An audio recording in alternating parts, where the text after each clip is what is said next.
महाकाश गवेषणा क्षेत्र में इतिहास रचिछि इसरो। आंध्र प्रदेश श्रीहरिकोटा सतीश धवन स्पेस सेंटर रु SSLV D3 रॉकेट जरिया अर्थ ऑब्जर्वेशन सैटेलाइट EOS-8 रो सफल उत्क्षेपण होइछि। आज सकाळ 9:17 समय रे एहार सफल उत्क्षेपण होइछि। एही उपग्रह पृथ्वीर कक्षपथ ठारू प्राय 475 किलोमीटर दूर रे स्थापित हेबो। एहा एक वर्ष पई काम करिबो। EOS-08 उपग्रह उत्क्षेपणर उद्देश्य हेउछि एहा आम परिवेश एवं विपर्यय विषय सठिक सूचना प्रदान करिबा। विपर्यय मॉनिटरिंग, परिवेश मॉनिटरिंग इत्यादि कार्यगुड़िक पई प्रतिछवि कैप्चर करिबाकू EOIER पेलोड डिजाइन करा जिछि।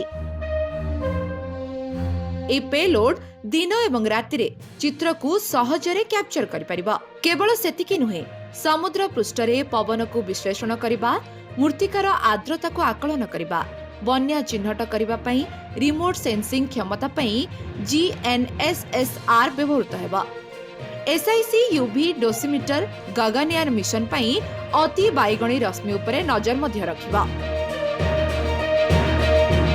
इसरोर एही भली पदक्षेप सहित भारत वर्तमान पृथ्वीर हृदय स्पंदन शुणिबारे सक्षम होई परिबा।